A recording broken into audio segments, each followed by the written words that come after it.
ये महसूस करवाने के लिए कि दफा 370 के मामले में हम बहुत संजीदा हैं, बड़ा सीरियस हैं। आज नेशनल कॉन्फ्रेंस के पूर्व नेशनल कॉन्फ्रेंस के उपाध्यक्ष उमर अब्दुल्ला सुप्रीम कोर्ट में नजर आए। उनकी तस्वीरें सोशल मीडिया के ऊपर वायरल हो रही हैं। वो भी सुप्रीम कोर्ट में सुनवाई के लिए मौजूद थे। उमर अब्दुल्ला की मौजूदगी से क्या सुप्रीम कोर्ट की सुनवाई में कोई असर पड़ेगा? आप जानते हैं ऐसा कुछ नहीं होने वाला। सुप्रीम कोर्ट में मामला जज साहिबान और वकला हजरात के बीच में है। कहानी वकला हजरात कोर्ट के सामने पेश करेंगे और उस पूरी तफसील को सुनने के बाद फैसला सादिर करना है सुप्रीम कोर्ट के कॉन्स्टिट्यूशनल बेंच ने। और आज सुप्रीम कोर्ट के कॉन्स्टिट्यूशनल बेंच की जब सुनवाई शुरू हुई, सुबह मैंने तफसीलात आपको दे दी कि 60 घंटे इसमें वकला हजरात को दिए गए हैं कि आप अपना मामला जो है, आप अपना आर्गुमेंट जो है वो कोर्ट के सामने रखेंगे और उसके बाद कोर्ट ये तय करेगी कि इस मामले का निपटारा कैसे किया जाए। क्या वाकई असंवैधानिक था वो सब कुछ जो 5 अगस्त 2019 को लोकसभा और राज्यसभा में हुआ? क्या पार्लियामेंट में जो कुछ किया गया वो असंवैधानिक तरीके से किया गया? क्या जम्मू कश्मीर को जो अनुच्छेद 370 मिला हुआ था उसके अंदर जो संशोधन किया गया, क्या वो असंवैधानिक था? क्या राष्ट्रपति ने जिन ताकतों का इस्तेमाल किया वो कर सकते थे? क्या जम्मू कश्मीर की लेजिस्लेटिव असेंबली ना होते हुए कॉन्स्टिट्यूएंट असेंबली 1957 में खत्म हो गई? क्या कॉन्स्टिट्यूएंट असेंबली के खत्म होने के बाद क्या उस कॉन्स्टिट्यूएंट असेंबली की ताकतें पार्लियामेंट ऑफ इंडिया को मिल गई?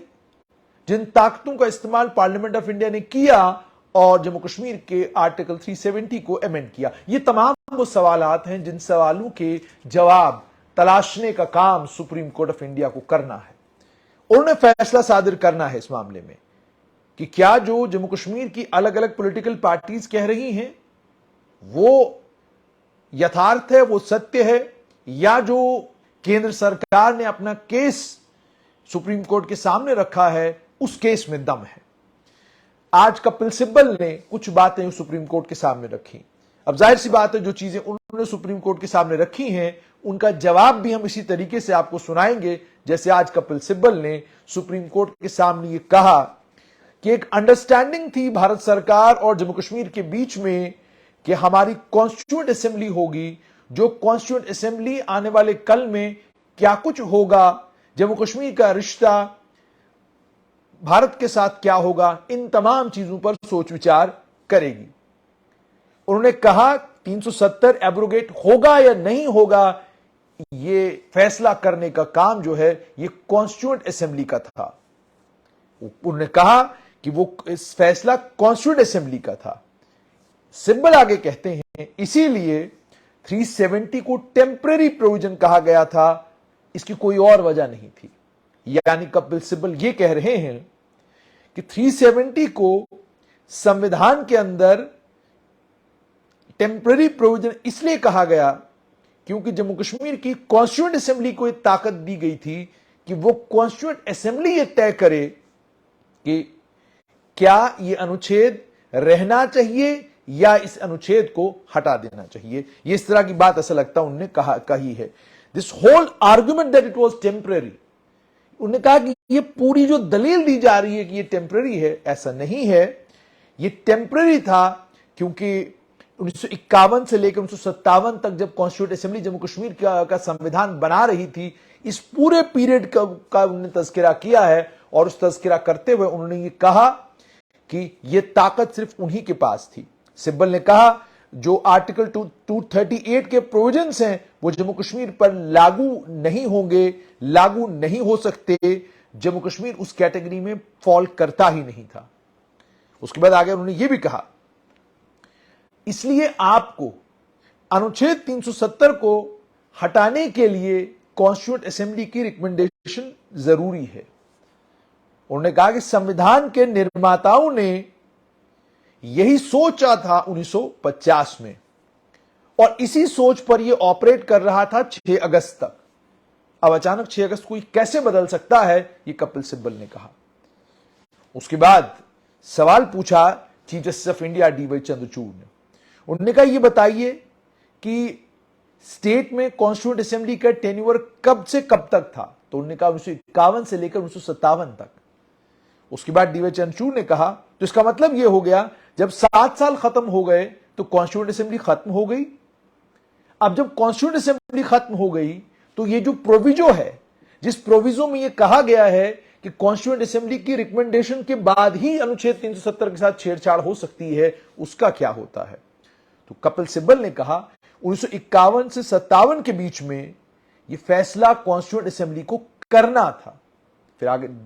फिर आगे सीजेआई ने दोबारा से पूछा, तो उसके बाद तो उन्होंने कहा उसके बाद कोई सवाल ही पैदा नहीं होता।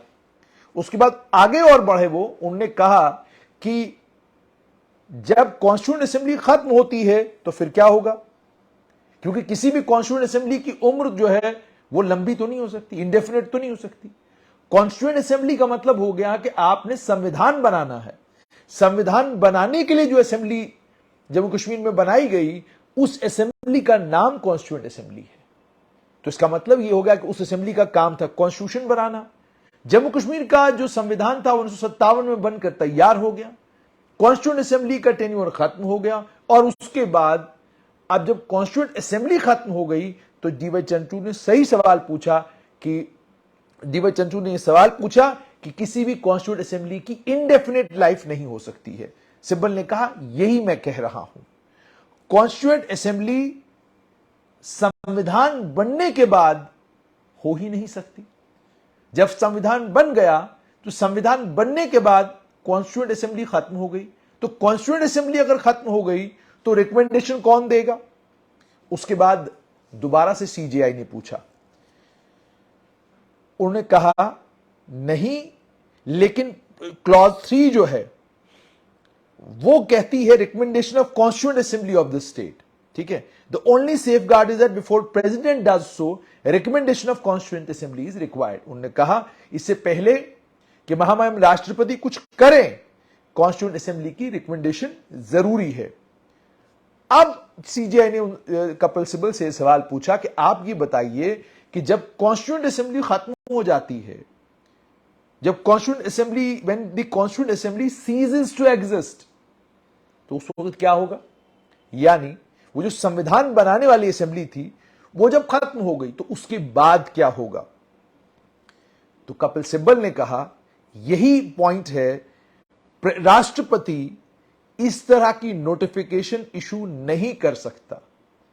और उसके बाद फिर जस्टिस गवाई ने फौरन पूछा, आपके मुताबिक 1857 के बाद, माफ कीजिएगा 1957 के बाद यह किया ही नहीं जा सकता, यानी अब आर्टिकल अनुच्छेद 370 को छेड़ ही नहीं सकते। कपिल सिब्बल ने कहा नहीं। जस्टिस गवाई ने फिर कहा ये तो टेम्पररी है।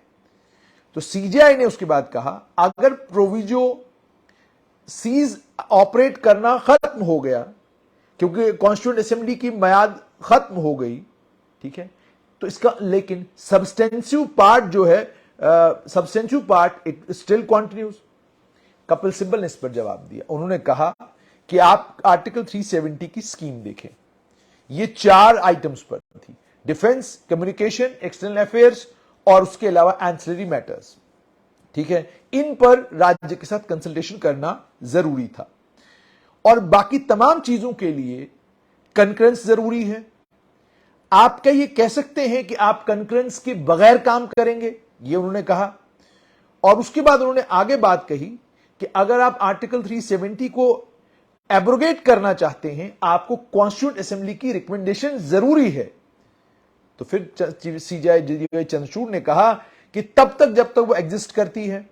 सिब्बल ने यहां पर कहा यही पॉइंट है, कॉन्स्टिट्यूएंट असेंबली की टर्म खत्म हो चुकी है, संविधान जम्मू कश्मीर का बन चुका है, अब कॉन्स्टिट्यूएंट असेंबली है ही नहीं। तो उन्होंने कहा, उसके बाद चंद्रचूड़ ने दोबारा से पूछा, जैसे चंद्रचूड़ ने पूछा कि इस केस में 370 ट्रांजिशनल प्रोविजन है, अगर ये ट्रांजिशनल प्रोविजन जो है वो परमानेंट प्रोविजन की शक्ल ले लेता है। फिर वो आगे कहते हैं इस by virtue of the fact that there is no constituent assembly. उन्होंने कहा जी बिल्कुल, बात आप सही कह रहे हैं कि है तो ट्रांजिशनल, लेकिन चूंकि कॉन्स्टिट्यूएंट असेंबली खत्म हो चुकी है, कॉन्स्टिट्यूएंट असेंबली के खत्म होने का मतलब ये कि वो तो असेंबली ही नहीं रही जो रिकमेंडेशन देगी आर्टिकल 370 को हटाने की।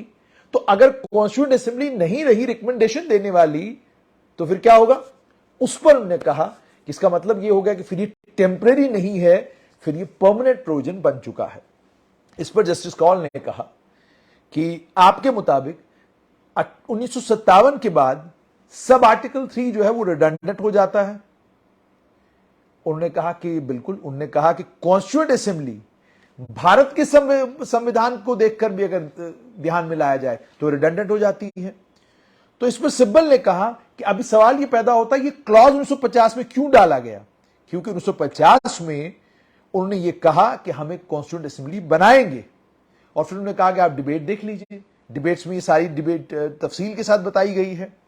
तो उन्होंने ये कहा कि आपके सबमिशन को अगर जो आप कह रहे हैं, आपकी दलील को अगर हम मानते हैं तो हमको ये मानना पड़ेगा क्लॉज 3 जो है वो एक कॉन्स्टिट्यूशनल आर्टिकल बन चुका है, संविधान का हिस्सा बन चुका है। वो कैसे हो सकता है? इसका मतलब क्लॉज 3 आज भी सर्वाइव कर रहा है। जो लिमिटेशन है क्लॉज 3 की, दैट में सीज टू ऑपरेट, उस पर कपिल सिब्बल ने कहा आप 369 देखें, इस वक्त भी 369 ऑपरेट करता है। इस पर डी वाई चंद्रचूड़ ने कहा 371 इन 370 और उसके बाद सब क्लॉज आर्टिकल 370 और उसका आर्टिकल 371 जो है ये नॉन ऑब्स्टिनेट क्लॉज के साथ शुरू होता है।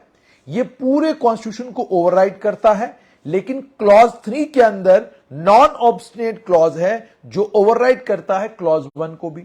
इस पर जस्टिस चीफ जस्टिस चंद्रचूड़ ने आगे ये कहा कि 371 जो है वो स्पेशल प्रोविजन है जम्मू कश्मीर को लेकर, लेकिन 373 जो है नॉन ऑब्स्टिनेट प्रोविजन है जो नॉन ऑब्स्टिनेट क्लॉज 1 में है, उसको ओवरराइड करता है।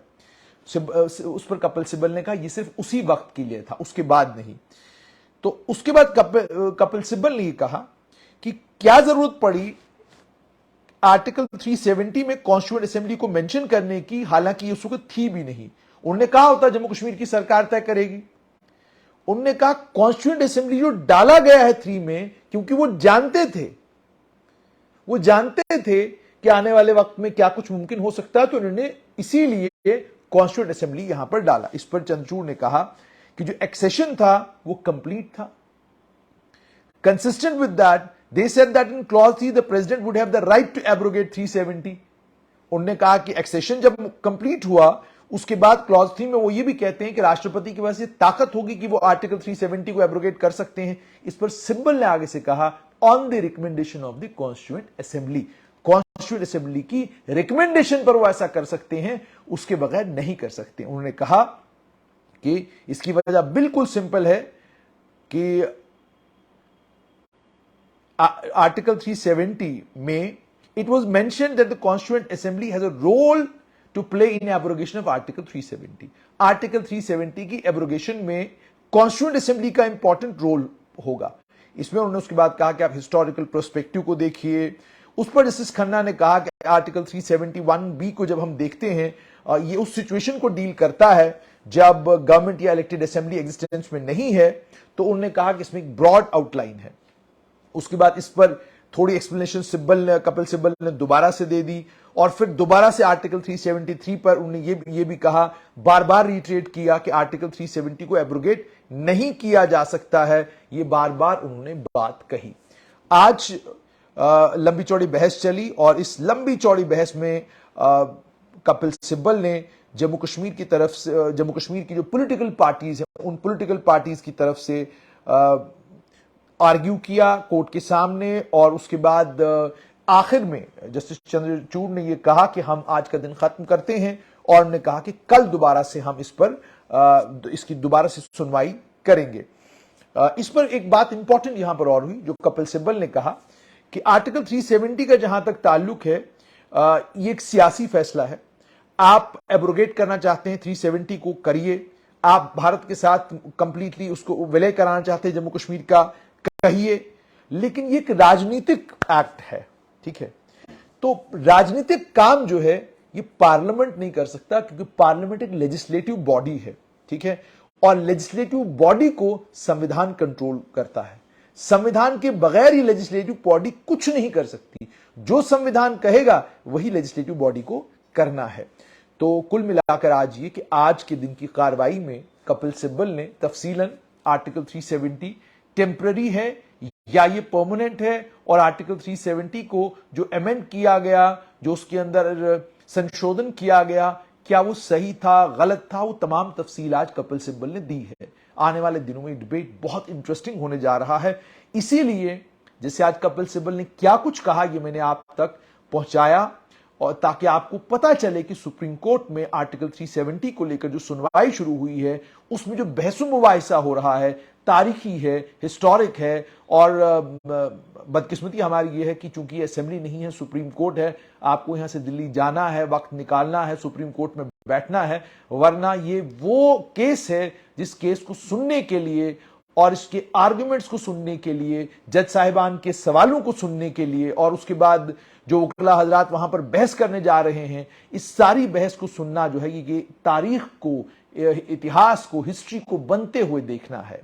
क्योंकि दोनों तरफ का मामला यह है कि इस संवैधानिक खंडपीठ को, कॉन्स्टिट्यूशनल बेंच को यह तय करना है कि क्या जो कुछ हुआ वो संवैधानिक था या नहीं था। और आप जानते हैं अगर आर्टिकल 370 पर सुप्रीम कोर्ट कहता है कि नहीं असंवैधानिक था, तो कितना कुछ रोल बैक करना पड़ सकता है।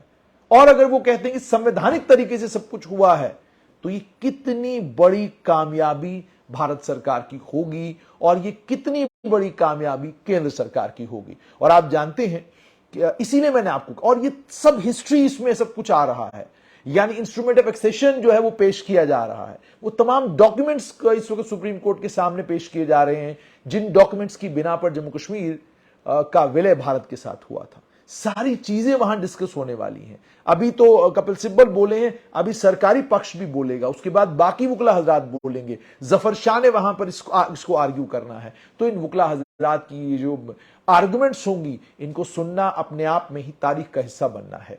तो आज का दिन खत्म हुआ, और आज के दिन में सुप्रीम कोर्ट में कपिल सिब्बल ने बताया किस तरीके से आर्टिकल 370 उनके मुताबिक और उनकी दलील के मुताबिक टेम्परेरी नहीं बल्कि परमानेंट है।